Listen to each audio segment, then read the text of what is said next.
Meus irmãos, graça e paz a todos, estamos aqui para mais uma dica de leitura para vocês, mais uma sistemática. Eu fiz o review da teologia sistemática do Robert Cover, excelente, uma teologia bíblica e histórica. Agora estarei falando dessa teologia sistemática que é muito conhecida, já tem muitos canais aqui no YouTube que já fizeram reviews dessa obra, e eu quero também deixar minha parcela de contribuição para falar dessa obra de Wayne Grudem. Dispensa apresentações, é um teólogo muito conhecido no Brasil.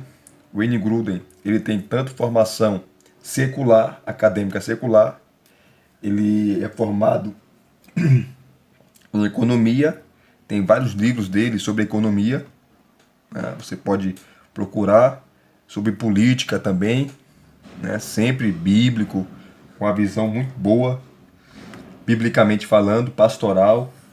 E ele dá aula de sistemática há mais de 20 anos, tá? Não só de sistemática, mas de várias matérias, é doutor em teologia, tem um currículo extenso acadêmico, respeitadíssimo. E nessa teologia sistemática dele, essa teologia sistemática é considerada uma das melhores teologias. Se você pegar aí top 6, um top 6 da teologia, das teologias sistemáticas, ele vai estar lá. Certeza. Tá? Teologia sistemática atual e exaustiva, nova edição com índices. E vocês verão por que ela é a melhor.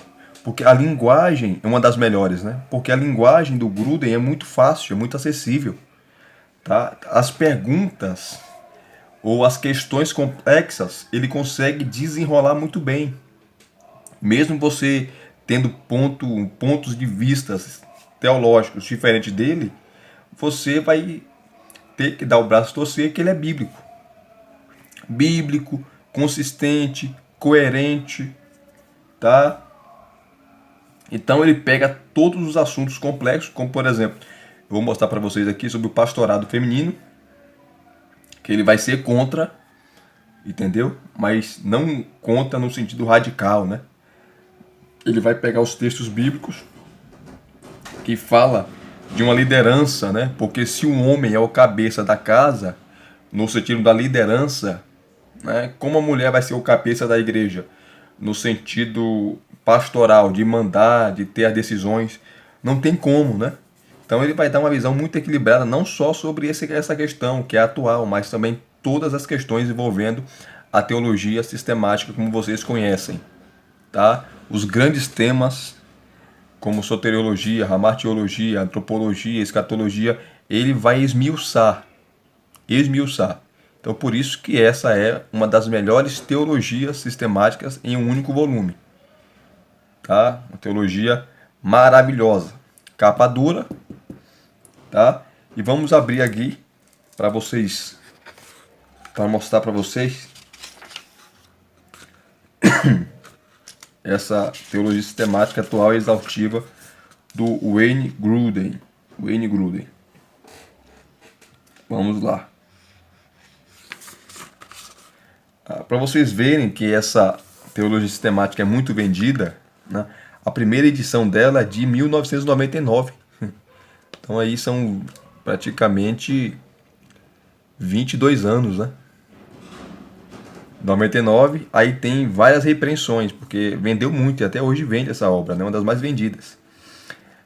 2000, 2002, 2003, 2005, 2006, 2008, 2009. E a segunda edição com índice, que é essa aqui, é de 2010. Aí teve outras, desculpem, outras repreensões, né, em 2012, 2014, 2015, 2017 e 2020. Então essa aqui é a segunda edição de 2010, já com índices, tá? E trabalha melhor alguns pontos que a primeira edição não trabalhou, né? Ou não trabalhava, porque são 22 anos, né? A primeira edição. Então ele vai esmiuçar ponto por ponto aqui na sua teologia sistemática. E o Gruden, ele divide a sua sistemática em partes, tá? Então aqui, ó, você vê a primeira parte, o capítulo 1, ele vai dar uma introdução à teologia sistemática, né? Sobre o que é teologia sistemática, por que os cristãos devem estudá-la, como devemos estudá-la. Ele é muito prático, como eu falei, né? Didático. Aí vem a parte 1, que é a doutrina de Deus, que é a teologia, né? Deus, logia, estudo, tratado, assunto sobre Deus. Aí ele divide as partes em capítulos. Capítulo 2, a palavra de Deus, quais as diferentes formas da palavra de Deus. Ele vai explicar. Capítulo 3, o cânon das escrituras, o que faz e o que não faz parte da Bíblia. Então ele vai dar uma esmiuçada sobre o cânon. 4, as 4 características da escritura. Aqui ele vai dividir em 2 partes, né? A primeira, autoridade, como sabemos que a Bíblia é a palavra de Deus. Depois, ó, a inerrância das escrituras. A Bíblia contém erros. Aí depois ele vem aqui as 4 características as 4 características das escrituras. 2, clareza. Será que os estudiosos da Bíblia podem compreendê-la corretamente? As 4 características das escrituras. Necessidade. Para que fins é necessária a Bíblia? Quanto as pessoas podem saber de Deus sem a Bíblia? 8, capítulo 8. As 4 características das escrituras. Suficiência, a 4ª, né? Será a Bíblia suficiente para conhecermos o que Deus quer que pensemos ou façamos? Interessante, né? Ele sempre trabalha com essas perguntas, ele vai respondendo uma por uma, né? De uma forma assim magistral. A parte 2, ele vai tratar sobre a doutrina de Deus. Tá? Aí ele começa o capítulo 9 com a existência de Deus. Como sabemos que Deus existe? 10. Nome aqui é difícil de falar, viu? Cognoscibilidade de Deus. A cognoscibilidade de Deus. Será que podemos realmente conhecer a Deus? Quanto de Deus podemos conhecer? Capítulo 11. O caráter de Deus. Os atributos incomunicáveis, que é a eternidade, onisciência, onipotência, onipresença, ele vai trabalhar. Em que aspectos Deus é diferente de nós? Aí o 12 ele vai trabalhar os atributos de Deus, que são atributos comunicáveis, a primeira parte. Em que aspectos Deus é como nós? No seu ser e nos atributos mentais e morais. O caráter de Deus, os atributos comunicáveis, segunda parte. Em que aspectos Deus é como nós? Nos atributos da vontade e nos que sintetizam a sua excelência. 14. Deus em 3 pessoas. Aqui ele vai dar show sobre a Trindade, né? Que a Trindade é uma das doutrinas mais complexas, né? Se não for a mais complexa que existe de se explicar. Como Deus pode ser um e ao mesmo tempo 3? É complicado, mas é o que a Bíblia diz. Ensina, né? Aqui ele vai explicar bem, de uma maneira simples, objetiva e qualquer um pode entender. Deus em 3 pessoas, a Trindade. Como Deus pode ser 3 pessoas, porém um só Deus? Ele vai explicar aqui. São 33 páginas explicando sobre a Trindade. Depois ele vai falar sobre a criação. Por que, como e quando Deus criou o universo. A providência divina, que ele vai falar sobre os decretos de Deus, os milagres, tá? Que são milagres? Será que podem acontecer hoje? A oração, anjos, porque Deus... Anjos, que são anjos? Porque Deus os criou. Aí o capítulo 20 ele vai dedicar só a Satanás e os demônios, como devem os cristãos encarar hoje Satanás e os demônios. Aí ele trabalha também a batalha espiritual. O que é a batalha espiritual? Né, biblicamente falando. Ele é extraordinário, o Gruden. A parte 3 é a doutrina do homem, a antropologia. A antropologia. Aí vem o capítulo 21, a criação do homem. 22, o ser humano como homem e mulher. 23, a essência da natureza do homem. Pecado, 24, né? O 25, as alianças entre Deus e o homem. Aí vem a parte 4. Deixa eu correr aqui que tem muita coisa. Parte 4. As doutrinas de Cristo e do Espírito Santo. Muito boa aqui. Aqui ele vai falar sobre expiação, ressurreição, ascensão, os ofícios de Cristo como rei, profeta, sacerdote. Tá? Ele vai dar um show nessa parte 4 aqui, ó. E no capítulo 30 ele vai falar exclusivamente sobre a pneumatologia, a obra e a doutrina do Espírito Santo. A parte 5 é a doutrina da aplicação da redenção. Ele é calvinista. Tá? Gruden é calvinista. Eu não sou calvinista. Concordo com alguns pontos do calvinismo e também com alguns pontos do arminianismo. Então eu não me considero arminiano, nem calvinista, né? Eu gosto de pegar os pontos de ambas, porque a Bíblia não é nem arminiana nem calvinista. É nós que impomos essa visão para a Bíblia, tá? Então eu não me considero nem arminiano nem calvinista, tá? Gosto de pegar as coisas boas de ambas as doutrinas. Aqui ele vai tratar sobre a graça comum. O que é a graça comum? É que Deus derrama a sua graça sobre todos, essa graça comum, dando saúde, o sol, a lua, a chuva sobre todos. Mas a graça eficaz, graça especial, Deus só dá aos eleitos. Tá? Eu não concordo com isso. Mas é muito boa a explicação que o Gruden dá aqui. Então, a graça comum. Quais são as bênçãos que Deus dá a todas as pessoas, tanto crentes como os incrédulos? É engraçado, Deus dá sol, Deus dá chuva, Deus dá tudo para as pessoas, mas a graça eficaz ele não dá a todos, não dá para entender. É difícil entender isso aí. Aí ele vai trabalhar aqui a eleição e reprovação, né? Quando e por que Deus nos escolhe? Será que alguns não são escolhidos? O chamado evangelho e o chamado eficaz, também chamado de graça irresistível no calvinismo, né? Regeneração, conversão, fé e arrependimento, justificação, adoção, santificação, batismo e plenitude do Espírito.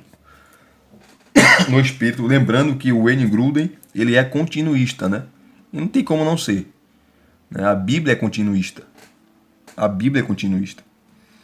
Santificação, batismo, plenitude, a perseverança dos santos, que ele vai trabalhar mais os pontos do calvinismo, né? Mas bem documentado, respeitoso, tá? O Gruden é demais. Aí ele vem aqui sobre a morte e o estado intermediário, glorificação, a união com Cristo, e todas essas questões ele trabalha com perguntas, né? Como aqui, ó, quando receberemos o corpo ressurreto? Como será esse corpo? Então ele vai trabalhando essas perguntas, vai trabalhando sistematicamente nos mínimos detalhes. A parte 6 é a eclesiologia, a doutrina da igreja, que ele vai trabalhar aqui. Então ele vai trabalhar todos os aspectos em relação a esse assunto, como a igreja, natureza, características e propósito. Aí vem as perguntas.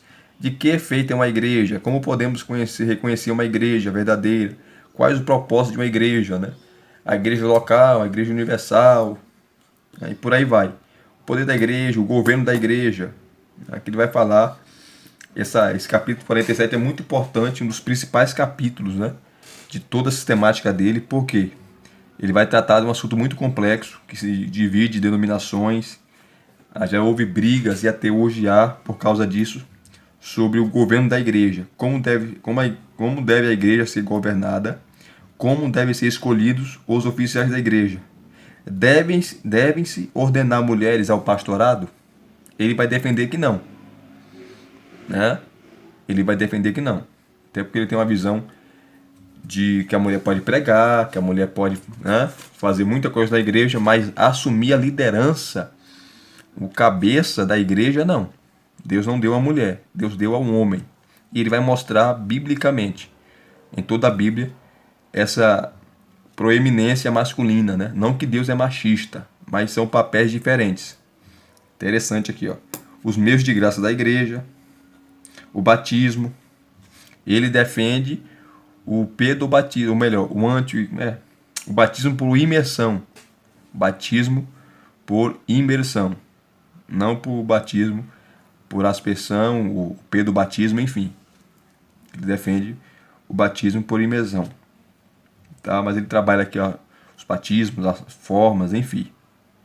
A ceia do Senhor, adoração, tá?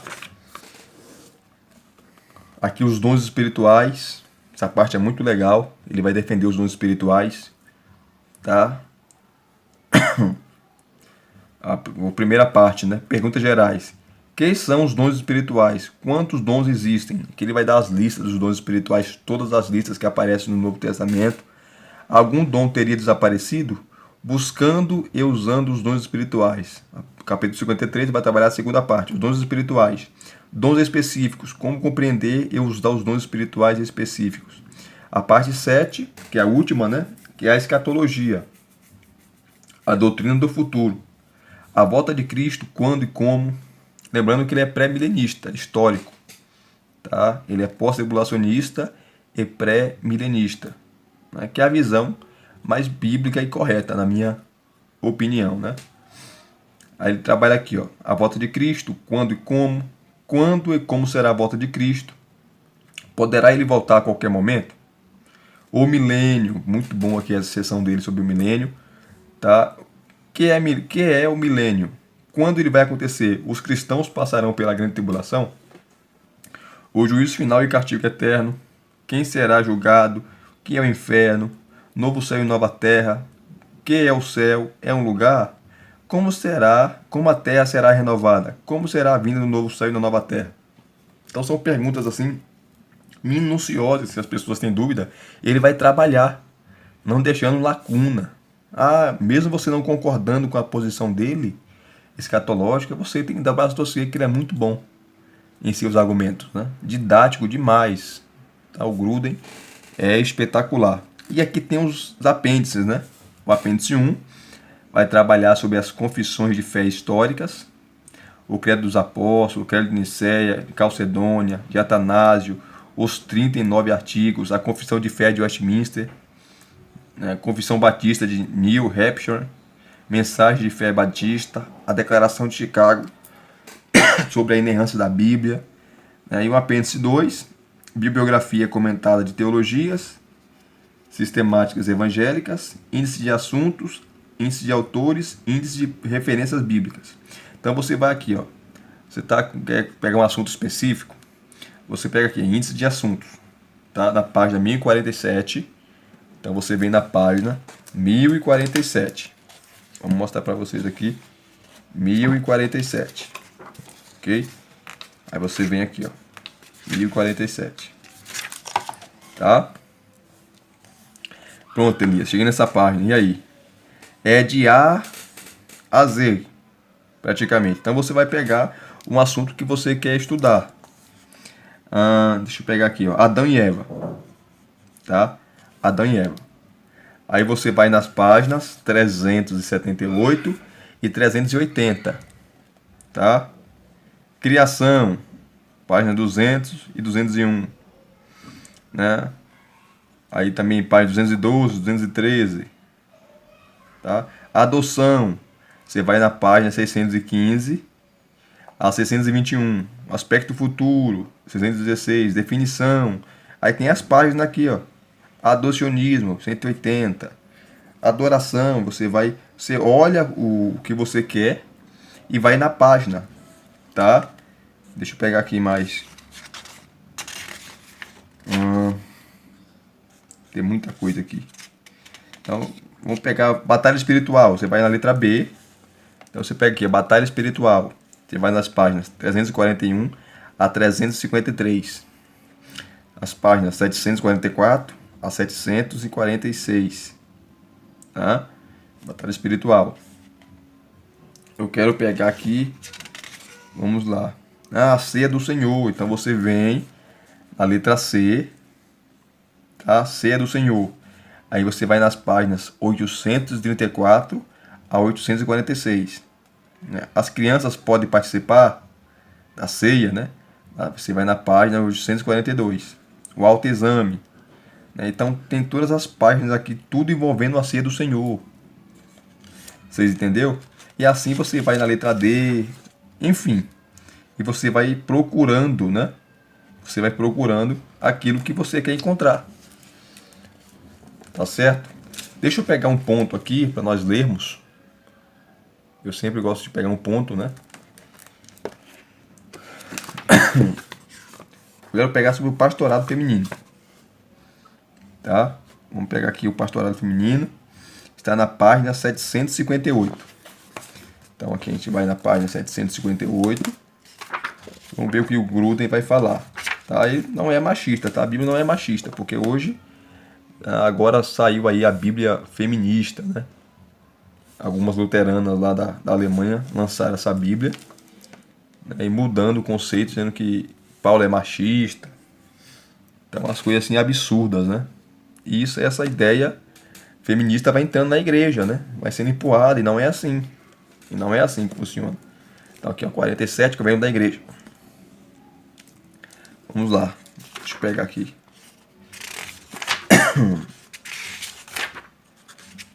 Ele dá todas as definições. O que é um obreiro, o que é um presbítero, o que é um apóstolo, o que é um diácono. Vai trabalhando todas essas questões. As funções de cada um. As qualificações de cada um. Tá? Ele esmiuça. Vamos lá.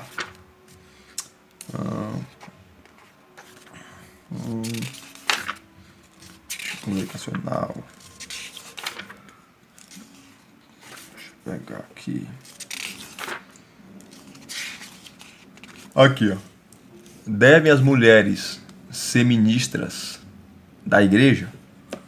Aqui que o bicho vai pegar. Ele vai começar assim, ó.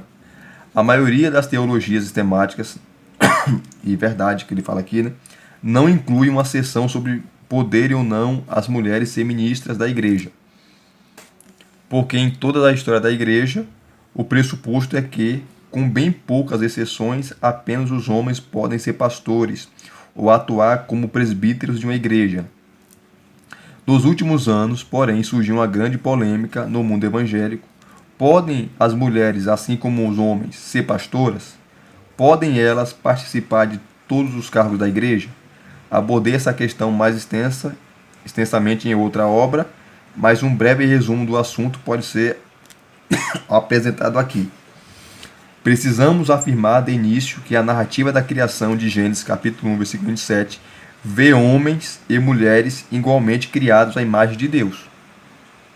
Portanto, homens e mulheres têm valor igual para Deus e devem ser vistos como de valor absolutamente igual para nós e para a igreja enquanto pessoas. Além disso, a Bíblia garante a homens e mulheres igual acesso a todas as bênçãos da salvação. Isso é notavelmente afirmado no elevado respeito e dignidade que Jesus dispensou às mulheres em seu ministério terreno. Precisamos também admitir que as igrejas evangélicas muitas vezes têm falhado em reconhecer a plena igualdade entre homens e mulheres e assim têm falhado em considerar as mulheres iguais em valor aos homens. O resultado foi uma trágica falta de reconhecimento de que Deus frequentemente concede às mulheres dons iguais ou maiores do que os dos homens. Falta de incentivo para que as mulheres tenham plena e livre participação dos diversos ministérios da igreja e falta de reconhecimento pleno da sabedoria que Deus concedeu às mulheres com respeito às decisões importantes da vida da igreja. Se a polêmica atual sobre o papel da mulher na igreja puder resultar na erradicação de algum desses abusos do passado, a igreja será então grandemente beneficiada. Todavia, permanece a questão: devem as mulheres ser pastoras ou presbíteras de uma igreja? Ou ainda devem elas desempenhar o papel de um presbítero numa igreja que adota uma forma de governo alternativa? Minha própria conclusão sobre essa questão é que a Bíblia permite que as mulheres atuem na função. Desculpe, queridos, eu estou meio resfriado. A minha própria conclusão sobre essa questão é que a Bíblia não permite que as mulheres atuem na função de pastor ou de presbítero de uma igreja. Essa é também a conclusão da grande maioria das igrejas em diversas sociedades através da história. Há razões que me parecem ser mais convincentes na resposta a essa questão são as seguintes. Aí ele vem trazer texto bíblico, tá? Aí ele começa a trazer os textos bíblicos. 1 Timóteo 2, de 11 a 14, que eu não vou ler, para a gente ganhar tempo. Tá? Aí ele vai trazendo. 1 Coríntios, capítulo 14, versículo 13, versículo 33, parte B, ao 36. 1 Timóteo, capítulo 3, versículo de 1 a 7, sobre ali os deveres dos presbíteros, né? Tito, capítulo 1, de 5 a 9. A relação entre família e igreja, o exemplo dos apóstolos. Jesus chamou 12 homens, não 12 mulheres. A história da liderança e ensino masculino por toda a Bíblia. A história da igreja. Aí vem as objeções, né? Que ele vai responder todas. Muito bom, né? Que dizer dos outros cargos da igreja? Aqui ele vai trabalhar e aqui termina, né? Com as notas. Todas as notas desse capítulo aqui. Excelente. Ou de todo o capítulo sobre a história da igreja. Então, é um dos capítulos assim fundamentais, maravilhosos sobre esse tema que hoje causa polêmica no meio cristão evangélico. Então, muitas igrejas, como a Igreja Metodista, a Igreja Presbiteriana Independente, várias igrejas, têm mulheres como pastoras. Principalmente algumas igrejas pentecostais e neopentecostais. Principalmente as igrejas neopentecostais. Mas você vê, são mulheres pastoreando mesmo. Tá? Exercendo liderança. E a Bíblia não dá à mulher, mesmo eu reconhecendo que mulheres pregam, mulheres ensinam. Não, eu não sou contra a mulher pregar, não sou contra a mulher ensinar, nada disso. Mas dirigir uma igreja, presidir, não. Presidir, não. Aí não dá. Mesmo sabendo que tem mulheres capacitadas para tal, mas Deus não deu às mulheres essa honra. Deus deu aos homens. E se os homens não estão exercendo isso, é porque são frouxos. Essa é a verdade. Tá certo? Então, é uma teologia sistemática que você precisa ter. Uma das melhores teologias sistemáticas. Pela linguagem acessível. Tá? Gruden, ele esmiuça mesmo todos os pontos, todos os assuntos, todos os grandes temas da teologia sistemática, tá? Ou as doutrinas bíblicas. E se vocês gostaram de mais uma super dica de leitura, deixa aqui nos seus comentários, tá? Comente, né? Se você gostou, se você não gostou, deixe o seu joinha, gente. Às vezes o vídeo tem muita visualização, mas não tem o like, né? Então deixa o like também. Ajuda aí a gente, tá certo? Se inscreva no canal se você não é inscrito e acione o sininho para receber todas as notificações. Divulgue esse canal para os seus amigos, para os seus colegas, para todos aqueles que gostam de bons materiais acadêmicos e teológicos, ok? Graça e paz a todos vocês. Até as próximas indicações.